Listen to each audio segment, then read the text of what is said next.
اعوذ باللہ من الشیطان الرجیم بسم اللہ الرحمن الرحیم۔ کل جو 3 آیات کی ہم نے تفسیر کی تھی، اس کے اندر کچھ ایسے پوائنٹ تھے جن کو نوٹ کر لیا تھا کہ انشاءاللہ اس کے بعد ہم اس پوائنٹس پہ بولیں گے۔ تو سب سے پہلا تھا تقوی۔ تقوی پھر کہتے کس کو ہیں؟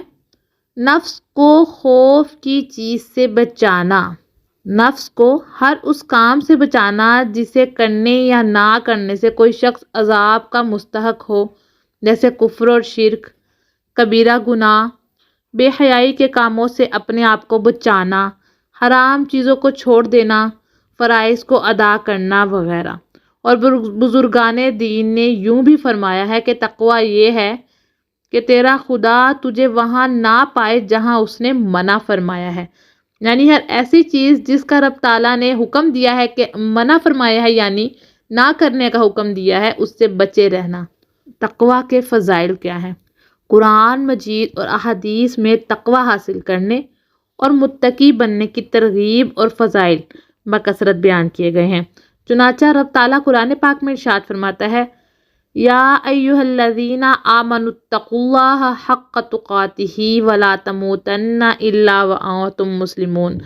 سورہ آل عمران کی 102 نمبر آیت ہے۔ ترجمہ ہے کہ اے ایمان والو، اللہ سے ڈرو جیسا اس سے ڈرنے کا حق ہے، اور ضرور تمہیں موت صرف اسلام کی حالت میں آئے۔ ایک اور جگہ ارشاد باری تعالیٰ ہے جس کا ترجمہ ہے، اے ایمان والو، اللہ سے ڈرو اور سیدھی بات کہا کرو، اللہ تمہارے اعمال تمہارے لیے سنوار دے گا اور تمہارے گناہ بخش دے گا، اور جو اللہ اور اس کے رسول کی فرما برداری کرے اس نے بڑی کامیابی پائی۔ حضرت ابو سعید رضی اللہ تعالیٰ عنہ سے روایت ہے، نبی کریم صلی اللہ علیہ وآلہ وسلم نے ارشاد فرمایا، تمہارا رب ایک ہے، تمہارا باپ ایک ہے، اور کسی عربی کو اجمی پر فضیلت نہیں، نہ اجمی کو عربی پر فضیلت ہے، نہ گورے کو کالے پر اور نہ کالے کو گورے پر فضیلت ہے، مگر صرف تقوی سے۔ حضرت انس رضی اللہ تعالیٰ عنہ سے روایت ہے، حضور پر نور صلی اللہ علیہ وسلم نے ارشاد فرمایا، تمہارا رب ارشاد فرماتا ہے، اس بات کا مستحق میں ہی ہوں کہ مجھ سے ڈرا جائے، اور مجھ سے ڈرے گا جو مجھ سے ڈرے گا تو میری شان یہ ہے کہ میں اسے بخش دوں گا۔ یہ کیا ہے؟ سب سے پہلے تقوی کی ڈیفینیشن میں نے بتائی، اس کے بعد قرآن اور حدیث کی روشنی میں دیکھا کہ تقوی اور پرہیزگاری اختیار کرنے والوں کے کتنے زیادہ رب تعالیٰ کے پاس بلند درجات ہیں۔ اب آتا ہے تقوی کے مراتب۔ علماء نے تقوی کے مختلف مراتب بیان فرمائے ہیں، جیسے عام لوگوں کا تقوی ایمان لا کر کفر سے بچنا، پھر درمیانے لوگوں کا تقوی احکامات کی پیروی کرنا اور ممنوعات سے رکے رہنا، اور خاص لوگوں کا تقوی ہر ایسی چیز کو چھوڑ دینا جو اللہ تعالیٰ سے غافل کر دے۔ اعلیٰ حضرت امام احمد رضا خان رحمۃ اللہ علیہ کے فرمان کے مطابق تقوی کی 7 قسمیں ہیں۔ کفر سے بچنا، بد مذہبی سے بچنا، کبیرہ گناہ سے بچنا، صغیرہ گناہ سے بچنا، شبہات سے پرہیز کرنا، نفسانی خواہشات سے بچنا، اللہ تعالیٰ سے دور لے جانے والی ہر چیز کی طرف توجہ کرنے سے بچنا، اور قرآن عظیم ان 7 مرتبوں کی طرف ہدایت دینے والا ہے۔ اللہ تعالیٰ ہمیں متقی اور پرہیزگار بننے کی توفیق عطا فرمائے۔ یہ تھا تقوی، ھدی للمتقین۔ اس آیت میں جو متقین کا ذکر کیا گیا تھا وہ یہ تھا، ان چیزوں سے بچنا تھا۔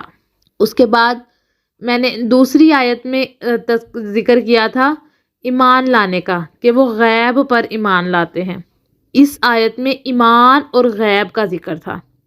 اس کے لیے چند اہم باتیں ہیں کہ ایمان اس کو کہتے ہیں کہ بندہ سچے دل سے ان سب باتوں کی تصدیق کرے جو ضروریات دین ہیں، اور کسی ایک ضرورت دین کا انکار کرنا بھی کفر ہے۔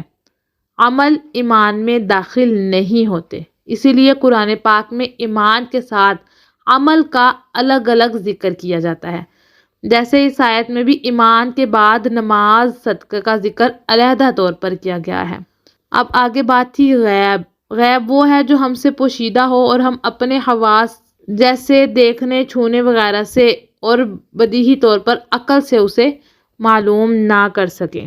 ایک یہ جس کے حاصل ہونے پر کوئی دلیل نہ ہو، یہ علم غیب ذاتی ہے اور وہ اللہ تعالیٰ کے ساتھ خاص ہے، اور جن آیات میں غیر اللہ سے علم غیب کی نفی کی گئی ہے وہاں یہی علم غیب مراد ہوتا ہے جس کے حاصل ہونے پر دلیل موجود ہو، جیسے اللہ تعالیٰ کی ذات، صفات، گزشتہ انبیاء کرام اور قوموں کے احوال، نیز قیامت میں ہونے والے واقعات وغیرہ کا علم۔ یہ سب اللہ تعالیٰ کے بتانے سے معلوم ہے۔ اس کے علاوہ اللہ تعالیٰ کے بتائے بغیر کسی کے لیے ایک ذرے کا علم غیب ماننا قطعی کفر ہے۔ اللہ تعالیٰ اپنے مقرب بندوں جیسے انبیاء کرام علیہ السلام، اولیاء اعظام رحمۃ اللہ علیہ پر غیب کے دروازے کھولتا ہے، جیسے قرآن جو ہے حدیث کے اندر اور خود قرآن کے اندر یہ ہے۔ اس موضوع پر مزید جو ہے سورۃ آل عمران میں ہم دیکھیں گے۔ اس کے بعد جو بات کی گئی تھی وہ تھی نماز کو قائم کرنے کی۔ اس سے ریلیٹڈ میں نے آپ کو بتا دیا تھا کہ نماز قائم کرنا اپنے ظاہری حالت میں بھی اور باطنی حالت میں بھی، تو اس کو کہتے ہیں کہ ہم نماز قائم کر رہے ہیں۔ یہی 3 باتیں تھی۔ اس کے بعد میں نے آیت ذکر کی تھی جس کے اندر تھا خرچ کرنا، اللہ تعالیٰ کی راہ میں اپنے مال کو خرچ کرنا۔ اس کے حوالے سے دیکھ لیتے ہیں۔ آیت میں بیان کیا گیا تھا جو ہمارے دیے ہوئے میں سے کچھ ہماری راہ میں خرچ کرتے ہیں۔ اس سے معلوم ہوا کہ راہ خدا میں مال خرچ کرنے میں ایسا نہیں ہونا چاہیے کہ اتنا زیادہ مال خرچ کر دیا جائے کہ خرچ کرنے کے بعد آدمی پچھتائے، اور نہ ہی خرچ کرنے میں کنجوسی سے کام لیا جائے، بلکہ اس میں اعتدال ہونا چاہیے، مطلب برابری ہونی چاہیے، بیلنس۔ اس چیز کی تعلیم دیتے ہوئے ایک اور مقام پہ اللہ تعالیٰ نے فرمایا وَلَا تَجْعَلْ يَدَكَ مَغْلُولَةً إِلَىٰ عُنُقِكَ وَلَا تَبْسُطْهَا كُلَّ الْبَسْطِ فَتَقْعُدَ مَلُومًا مَحْسُورًا۔ ترجمہ ہے، اور اپنا ہاتھ اپنی گردن سے بندھا ہوا نہ رکھو اور نہ پورا کھول دو کہ پھر ملامت میں حسرت میں بیٹھے رہ جاؤ۔ اور کامل ایمان والوں کا وصف بیان کرتے ہوئے ہی ارشاد فرمایا، اور وہ لوگ کہ جب خرچ کرتے ہیں تو نہ حد سے بڑھتے ہیں اور نہ تنگی کرتے ہیں، اور ان دونوں کے درمیان اعتدال سے رہتے ہیں۔ اب رب تعالیٰ ہمیں اپنی راہ میں خرچ کرنے والا بنائے، ہمیں اس طرح کا کنجوس نہ بنائے کہ ہم اپنے مال کو سمیٹ کے رکھیں، جبکہ ہمیں معلوم ہے کہ ہم نے جب اس دنیا سے جانا ہے تو ہمارے مال نے کام نہیں آنا بلکہ ہمارے اعمال نے کام آنا ہے۔ تو رب تعالیٰ ہمیں بہترین عمل کرنے والا بنائے اور مال کو سمیٹ کر رکھنے والا نہ بنائے، اللہ تعالیٰ کی راہ میں زیادہ سے زیادہ خرچ کرنے والا بنائے۔ وما علینا الا البلاغ المبین۔